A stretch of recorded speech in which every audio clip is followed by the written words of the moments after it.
Hello, everyone. My name is Nadia, and at 22 years old, my family took a $5,000 vacation without me, then assumed I'd watch their kids for free. I left at 5 a.m., and they called CPS when they found out. If you have ever felt betrayed by the people who should have been your biggest supporters, let me know where you are watching from. I recently graduated from college with a finance degree. For as long as I can remember, I've wanted to graduate from high school, attend a decent college, find a nice job, and move out. It seems simple enough, right? However, life had other plans. I graduated, obtained my degree, and then returned to my parents' home in a little Ohio town. Do not get me wrong, I adore my parents, Denise and Russell. They are wonderful people who have worked hard to establish a stable environment for me and my sister Morgan.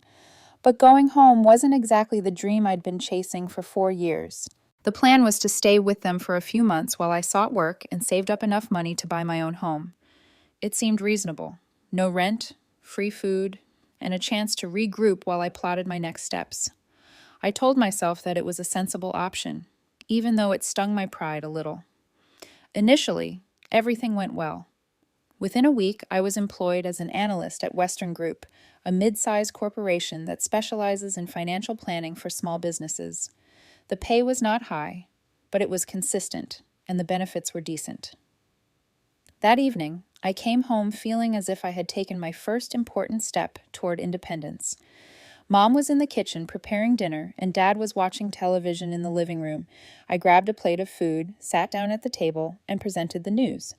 "I got the job," I said, delighted. "I start Monday." For a moment, I thought they'd be excited. I was anticipating some congratulations, maybe even a "we're proud of you." Instead, they exchanged that look that parents give when they're about to say something terrible. Mom lowered her fork and smiled tightly. "That's great, Nadia. Really? We knew you'd find something quickly." But Dad chimed in. "We've been meaning to talk to you about something." My stomach dropped. This wasn't going to be good. Mom sighed and folded her hands on the table.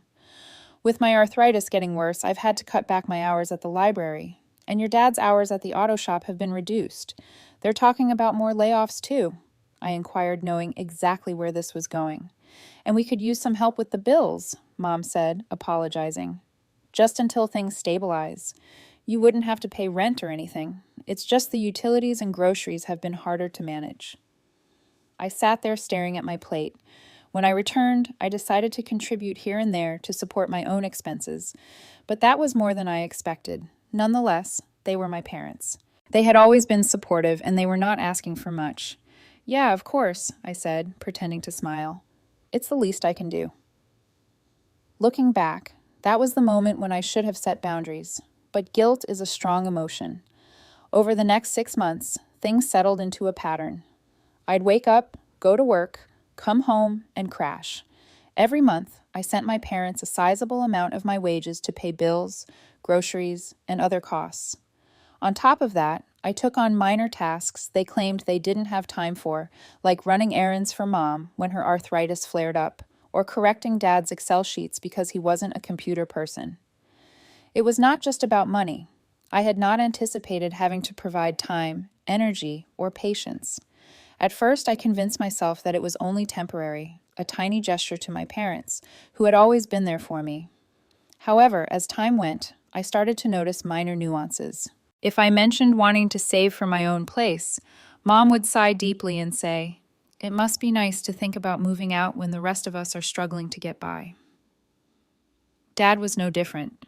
He'd shake his head and say, "Some people have no idea how hard it is to make ends meet." Whenever I spent money on myself, such as when I bought new work clothes, it wasn't just the guilty feeling. It was a total lack of appreciation for everything I had given up. My friends stopped inviting me out because I couldn't afford to attend. My desire to see the metropolis faded with each month as my savings account refused to grow. When I told Mom that I was considering having a second job to help save money faster, her only response was, "Well, just don't let it interfere with what we need." That stung. What we need. I was giving everything I had to keep this household together, but it wasn't enough. But I didn't believe it was very malicious. They weren't nasty or demanding, but the guilt trips were subtle and constant, like pouring water over a rock. Meanwhile, I began to feel stuck.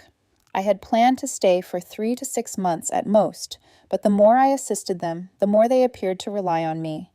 The bills continued coming in, and I kept paying them, all while my ideal of freedom receded further away. Still, I told myself it was only temporary. I just needed to save a little more, and I'd be done. I even started looking at city apartments, thinking what it would be like to have my own place. However, before I could take the next step, life threw me another curveball. It was a Friday evening in late spring. I had just gotten home from work and was looking forward to a peaceful night of Netflix and leftovers. Mom was in the kitchen and Dad was outside tinkering with the mower. Everything seemed normal until the doorbell rang. I answered the door to see my older sister Morgan standing there, looking agitated. Travis, her husband, was behind her holding a bag. Their 2 children, Ava, 5, and Milo, 3, ran around the yard like sugar-fed tornadoes. "Surprise," Morgan said, flashing a large fake smile. I stood there for a second, unsure what to say. Travis behind her looked tired as he carried suitcases and a duffel bag.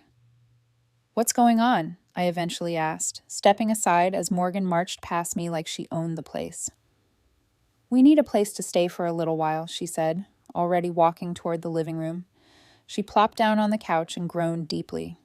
"Travis's consultant role has ended, and my boutique sales have decreased, making it tough to pay the rent.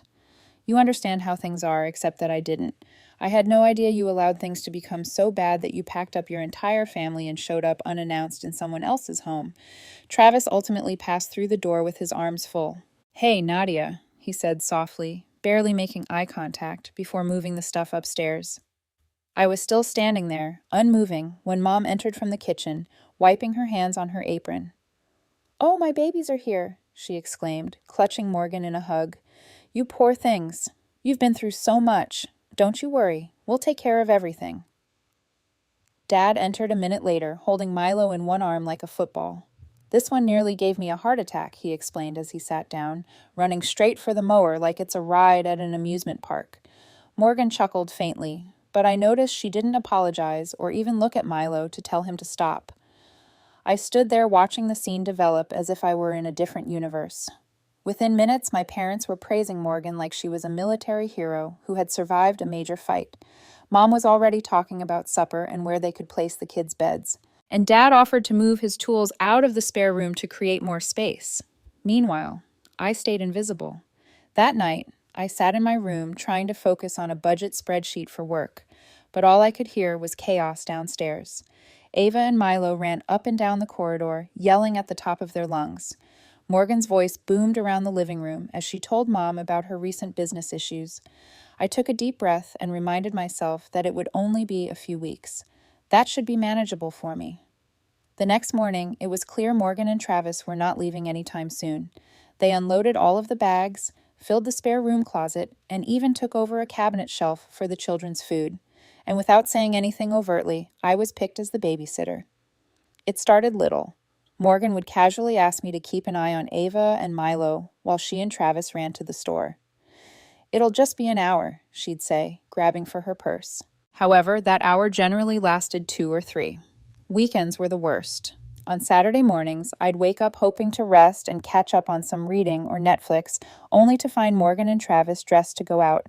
Morgan would announce, "We're meeting friends for brunch," and hand me a list of kid-friendly activities she'd printed from the internet. We shouldn't be too long. By not too long, she meant the most of the day. Morgan acted as if I had just suggested dumping the kids in a ditch when I tried to push back the first time. "Nadia, it's just brunch. You don't even have plans. What's the big deal?" "I was planning to spend the day catching up on work," I said, pointing to my laptop. Morgan rolled her eyes. "You're just sitting there on your computer anyway. Can't you do that with Ava and Milo in the room? You're being so dramatic." The worst moment was when Mom jumped in. "Nadia, honey," she said, lowering her voice as if to convey some old wisdom. "Morgan works so hard and she deserves a little break now and then." "I work hard too," I said, but Mom just waved me off. "Of course you do, but you're single, sweetie. You don't understand how much pressure comes with having a family to take care of." It was as if my own problems were irrelevant because I didn't have a husband or children to worry about. No matter what I said, it was always about how much tougher everyone else had it. Setting boundaries would be selfish of me. If I begged for some space, I was making it all about myself. And when Morgan and Travis returned from their never-ending brunches or errands, they'd behave like they'd just run a marathon. "You don't know what it's like out there," Travis once said, sagging into the couch as if he'd spent the day digging trenches instead of sipping mimosas. I wanted to shout, "I don't know what it's like."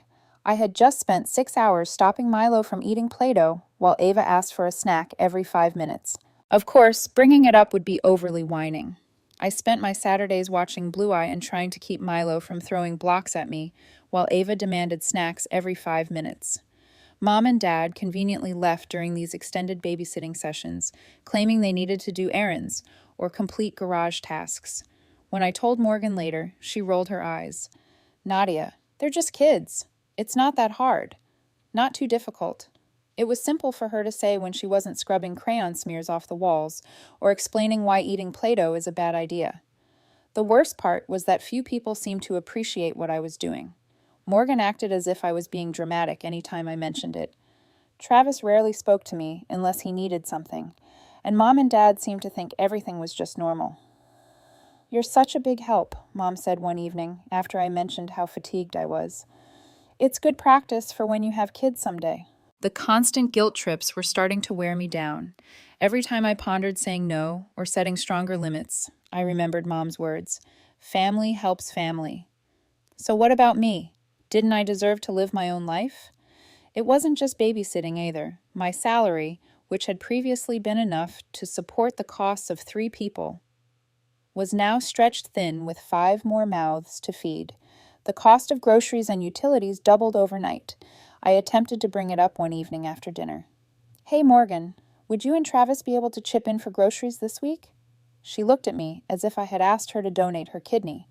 "We're barely scraping by as it is, Nadia. You know that." Travis nodded attentively. "It's tough out there right now." I bit my tongue and let it go, but inside I was enraged. As the weeks turned into months, I started to feel like a prisoner in my own home. My bedroom became the only place I could hide, but even that wasn't safe. Ava and Milo had fun breaking in unexpectedly and dumping toys and crumbs everywhere. Everyone but me realized this was not a temporary scenario. Morgan and Travis were becoming overly comfortable, and I was paying the price both financially and emotionally. I should have spoken up earlier, but every time I did, I felt like the bad guy. I was repeatedly told that I was overreacting or being selfish, so I remained silent.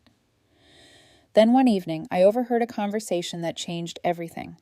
I wasn't trying to eavesdrop, but living in a house with individuals who don't grasp the notion of an indoor voice makes it impossible not to overhear conversations. I was sitting in my room one evening, scrolling through job postings to distract myself from the chaos downstairs, when I heard the end of Mom's phone call. "Yes, we're all going to Florida next weekend for Celesta's retirement celebration. It'll be so nice to have the whole family together for a proper send-off," she said with a grin. I froze. Florida retirement celebrations. Whole family. I stood up and moved into the hallway, craning my neck to see whether I had misheard. Mom was still on the phone and pacing in the kitchen, her back to me. Of course, Nadia will be here to watch the kids. It just makes sense. No point in dragging them along to something they wouldn't enjoy. Ah, there it was. Except for myself. The whole family would go to Florida. Apparently, I had already offered to stay behind and babysit. I went back to my room thinking, how could they just forget me? The more I thought about it, the angrier I grew. Not only was I not informed about the trip, but they did not even contemplate including me.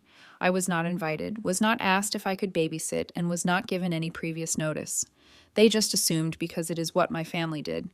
The ensuing days were filled with frustration and awkward silence. Morgan was busy shopping for vacation clothes, flaunting her new swimsuit and flip-flops around the house, while Ava and Milo were making havoc in the living room. Travis spoke constantly about how much he was looking forward to relaxing on the beach. Mom, of course, was in full planning mode, making vacation arrangements and double-checking her packing list. Dad, of course, agreed with everything she said, nodding when necessary, but adding little more than an occasional grunt of agreement. Nobody addressed the fact that I was not going. I tried to bring it up gently during dinner one night. "So, when were you all planning to tell me about Florida?" I asked, stabbing at my salad. Mom glanced at me with amazement. "Oh, I thought Morgan told you." Morgan didn't even look up from her plate. I assumed you knew. Mom's been talking about it for weeks. For weeks, I wanted to shout. Weeks passed, and no one thought to speak to me. So, what's the plan? I asked, attempting to appear calm. You all head to Florida, and I just stay here with the kids. Well, yes, Mom responded matter-of-factly. It just makes the most sense. The kids wouldn't enjoy a retirement party, and someone needs to stay behind to look after them. You're so good with Ava and Milo, and it's not like you'd want to come anyway. That last part stung. Why wouldn't I want to come? I asked, trying to maintain a calm tone. Morgan gradually looked up, her expression somewhere between pity and irritation. It's a family trip, Nadia, adults only. You wouldn't even know anyone there besides Aunt Celeste, and it's not like you're close to her. Dad chimed in, trying to calm things down. We just figured this was the best arrangement for everyone. You'll have the house to yourself for a few days. Peace and quiet. Was he serious?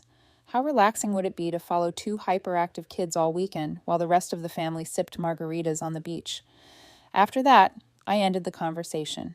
It was clear that they had already made up their minds, and nothing I said would change that. As the days passed, I began to feel like an outsider in my own family. The enthusiasm in the house was palpable. Morgan and Mom were continuously talking about clothes, plans, and which restaurants they would visit in Florida. Travis, who rarely displayed emotion beyond mild rage, appears to be really excited about the trip. Meanwhile, I stayed invisible. However, the pattern was not exclusive to the Florida vacation. Morgan was always the center of attention when we were kids. She was the cheerleading captain, and her accomplishments were recognized with balloons and banners. I was the nerdy one. But it didn't matter because Morgan's trophies adorned the shelves, and her face was prominently displayed in every family photo. Years later, nothing has changed. Morgan was still the golden child, and I was still the afterthought, the person they called when they needed something, the one they relied on but never fully appreciated. I tried to distract myself by focusing on work, but it was hard to concentrate with Ava and Milo constantly barging into my room or shrieking at each other about toys. Morgan's parenting method appears to involve handing the kids an iPad and letting them run wild. Travis wasn't doing much better. He'd sit on the couch and check his phone as chaos erupted around him. But things started to shift one afternoon when I overheard Morgan talking to Mom in the kitchen. It's just so nice to have Nadia around, she shared with me. I don't know what we'd do without her taking care of the kids.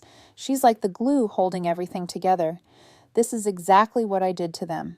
Not a person with my own life and goals, but rather the glue that holds theirs together. That's when I understood I couldn't keep doing this.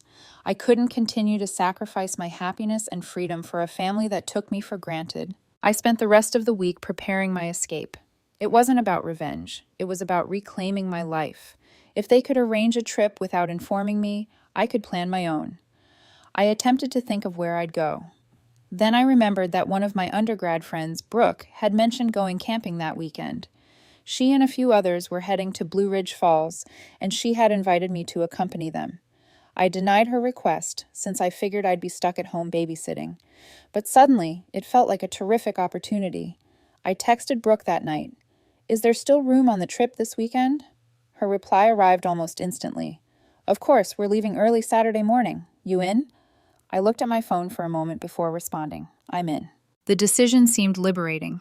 I was finally putting myself first, and this was no ordinary camping trip. It was a lifeline, a chance to get out of the house and away from the chaos that has consumed my life. However, it would be tough to carry out.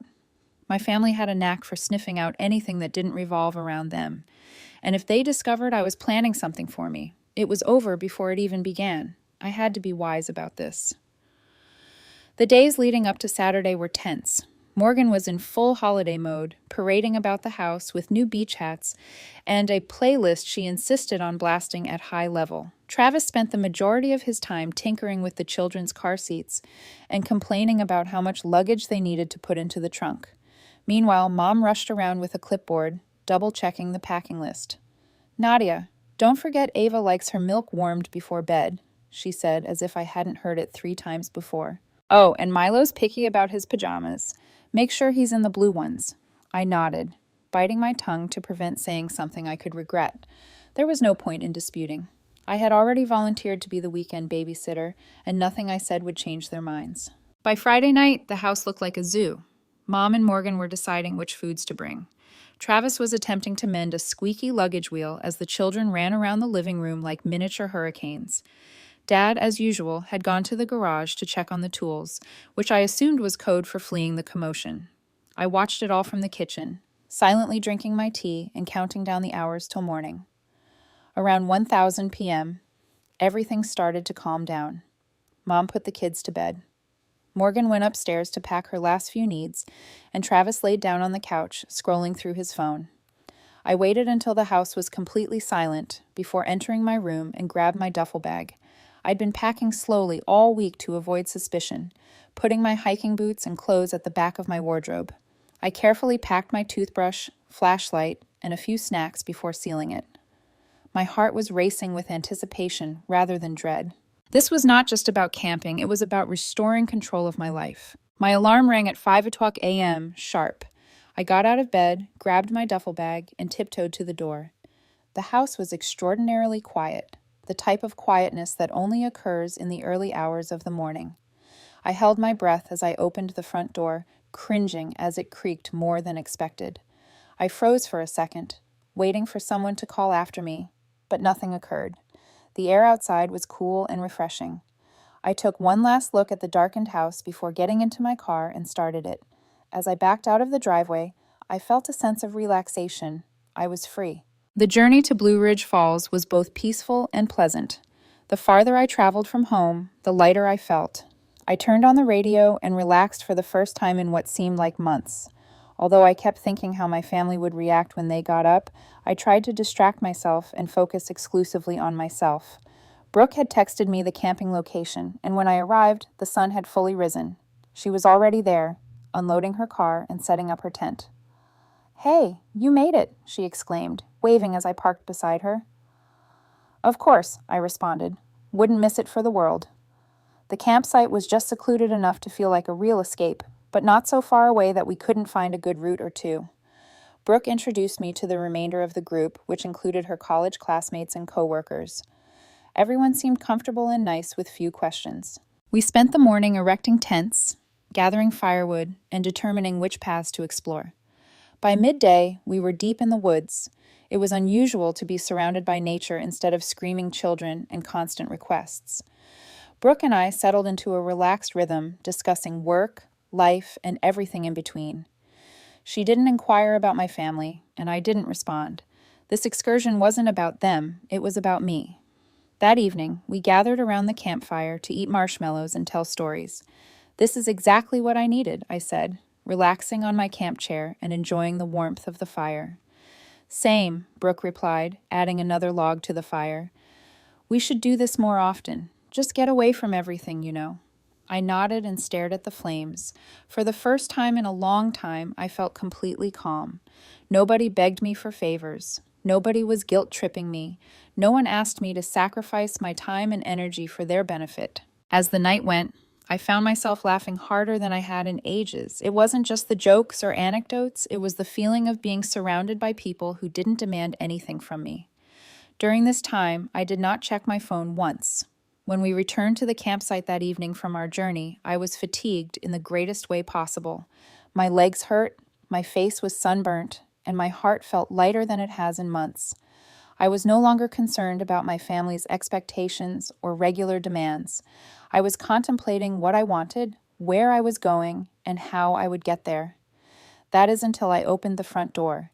The house was a mess.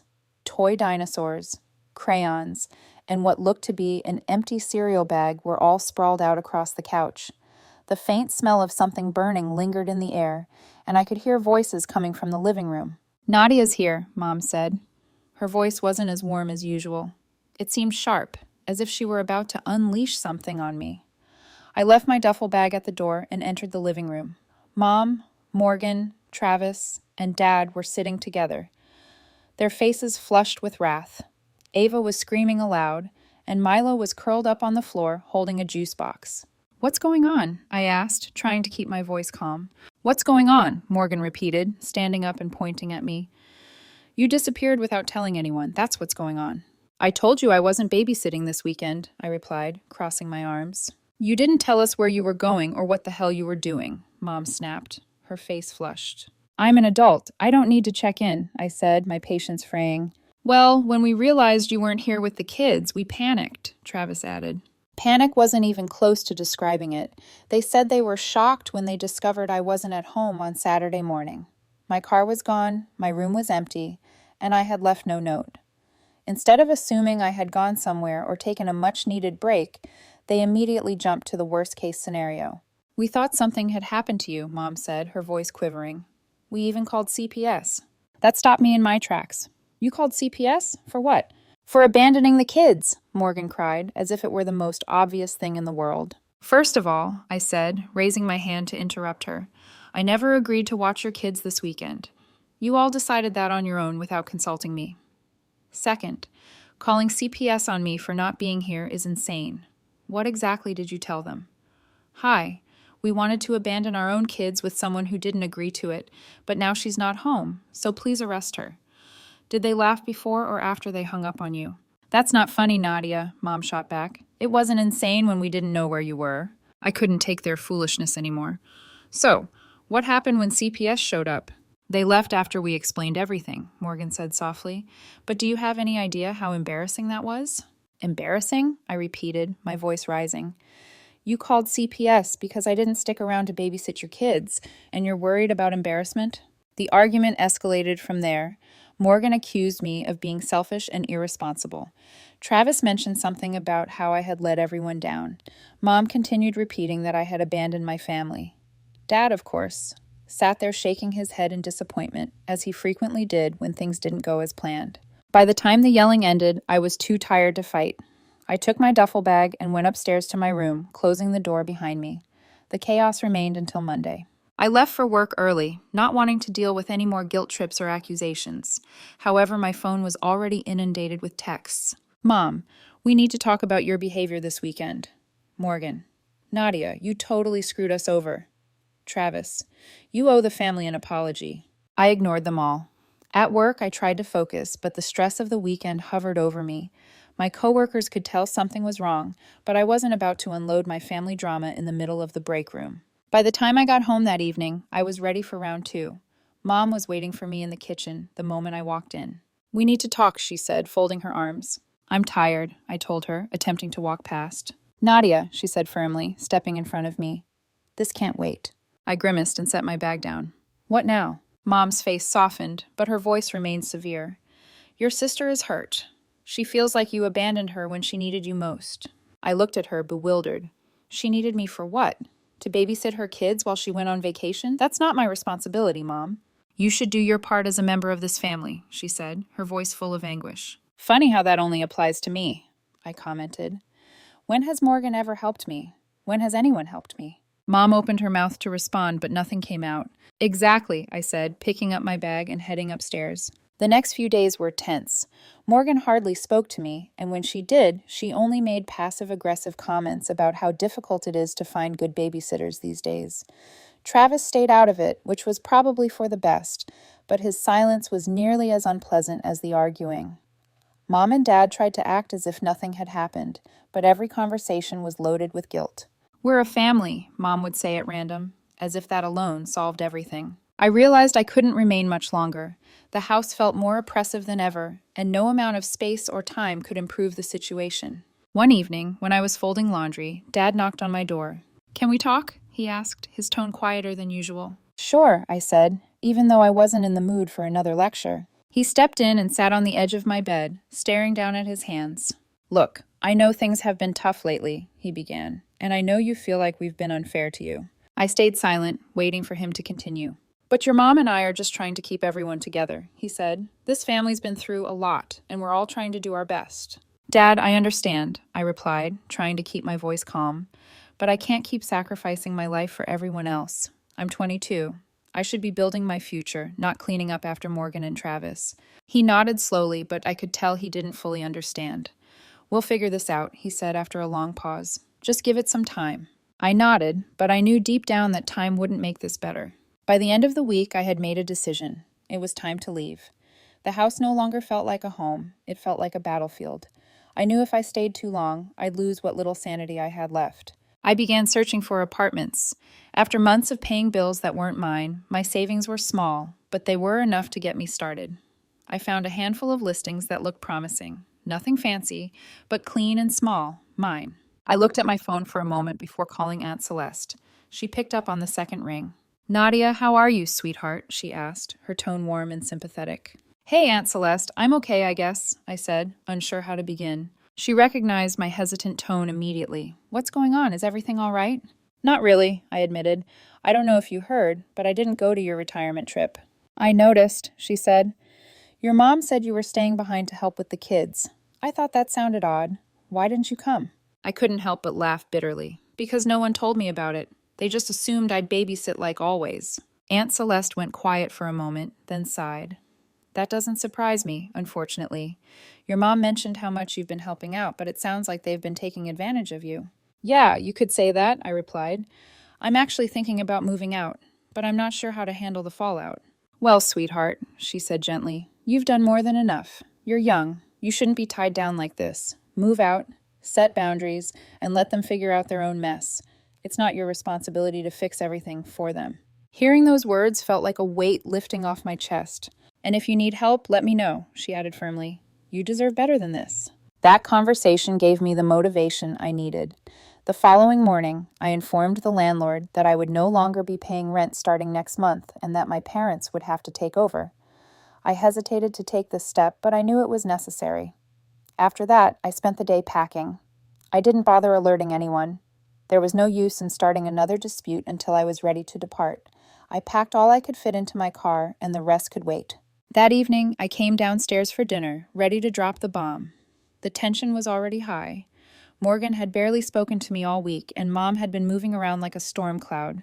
"Can we talk?" I asked, setting my fork down. Mom looked up warily. "What is it, Nadia?" I took a deep breath. "I'm moving out." The silence that followed was suffocating. Morgan's fork clattered onto her plate, and Mom's jaw dropped. Even Dad looked startled, before quickly masking it with his usual frown. "You're what?" Mom asked, her voice trembling. "I'm moving out," I repeated. "I've already found a place, and I'll be leaving by the end of the weekend." Mom's face drained of color. "But you can't just leave, Nadia. We need you here. The bills, the kids." "It's not my responsibility," I said firmly. "I've been paying for this house, babysitting Morgan's kids, and putting my life on hold for months. It's time for me to live my own life." Morgan scoffed, crossing her arms. "Wow. So you're just going to abandon us? How selfish can you be?" I turned to her, my patience wearing thin. "Selfish? Morgan, you've been living here rent-free, dumping your kids on me every chance you get and contributing absolutely nothing. If anyone's selfish, it's you." "That's enough, Nadia," Dad said sternly. "No, it's not enough," I replied, my voice shaking but steady. "I've done everything you've asked and more, and all I've gotten in return is guilt trips and disrespect. I'm done." Mom's eyes welled with tears, but I didn't let them sway me. "I've already told the landlord I won't be contributing to rent anymore," I added. "So you'll need to figure that out too." Morgan looked like she was about to explode. "Are you kidding me? You're just going to leave us with all the bills? How are we supposed to manage without you?" "Not my problem," I said, echoing her own words from months ago. The next morning, I packed the rest of my belongings into my car. Mom stood on the porch, her expression a mixture of sadness and disbelief. She opened her mouth a few times as if she wanted to say something, but didn't. Dad stayed inside, pretending to be busy.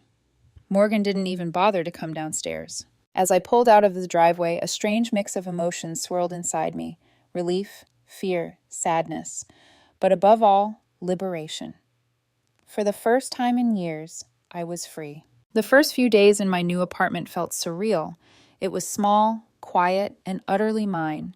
The walls were bare, the furniture minimal, but the peace was priceless. Mom called several times, but I didn't answer. I wasn't ready to deal with her yet. Morgan sent several angry texts accusing me of abandoning the family, so I blocked her number. Aunt Celeste called to check in. "I'm proud of you, sweetheart," she said. "It's not easy standing up for yourself, especially when it comes to family, but you did the right thing." "Thanks, Aunt Celeste," I replied with a soft smile. Over the next few weeks, I settled into a rhythm. Work was steady, my evenings were quiet, and I started rediscovering parts of myself I'd buried under all that family chaos. I went for walks after dinner, cooked meals just for me, and even reconnected with a few college friends. It was strange, but every day I felt a little lighter. Mom still sent me occasional texts, short ones, usually guilt-laced. Your father misses you. Morgan's having a tough time without your help. You know, family is everything, right? I used to feel my stomach twist every time those messages popped up. Now I simply read them, exhaled, and set my phone down. I no longer owed them my peace. One Friday evening, about a month after I moved out, there was a knock at my door. I opened it to find Mom standing there, holding a grocery bag. I brought dinner, she said softly. I hesitated, then stepped aside. Okay. She placed the bag on my counter and looked around. You've done well here, she said, her eyes scanning the small but tidy apartment. Thanks, I replied cautiously. For a moment, neither of us spoke. Then she sighed. I know things got tense. I didn't mean for it to go that far. Mom, you called CPS on me, I said quietly. Her eyes filled with tears. That was Morgan's idea. I panicked. We all did. I don't know what I was thinking. I crossed my arms, unsure whether to feel angry or pity. You weren't thinking about me, that's for sure. She nodded, shame washing over her face. You're right. I wasn't. I got so caught up trying to hold everyone together that I didn't see what I was doing to you. There it was, the acknowledgement I'd wanted for years. I'm sorry, Nadia, she whispered. Truly. I wanted to forgive her. Part of me already had. But I also knew that forgiveness didn't mean returning to the way things were. I appreciate that, I said, but I can't go back to how it was. I need space, and you all need to learn to stand on your own without me holding everything together. She nodded again, tears slipping down her cheeks. I understand. I just hope you know that we love you. I know, Mom, I said softly, but love doesn't mean letting people walk all over you. She smiled faintly, then reached out and squeezed my hand. You've grown up, she said. I had to, I replied. After she left, I sat by the window, watching the evening light fade over the city. For the first time in a long while, I felt at peace, not because everything was perfect, but because I was finally living life on my own terms. Months later, things between us had improved slightly. Mom and I spoke occasionally, short, polite conversations that didn't dive too deep. Morgan and I hadn't spoken at all, and honestly, I preferred it that way. I started traveling again. Little weekend getaways with friends or solo trips to nearby towns. I even began saving for something bigger, Europe maybe. One evening, while scrolling through my phone, I found an old photo. Me, Morgan, and Mom on the porch from when I was 16. We were smiling, carefree. For a brief moment, I felt that ache of nostalgia, the wish that things could have stayed simple. But they hadn't, and that was okay. Sometimes family isn't who you live with or who you share DNA with. Sometimes family is the peace you build for yourself, the boundaries you create, and the freedom you fight for. For years, I believed that being a good daughter meant giving up parts of myself for everyone else. Now, I finally understood that loving my family didn't require losing myself. So I chose me, and for the first time in my life, I didn't feel guilty about it.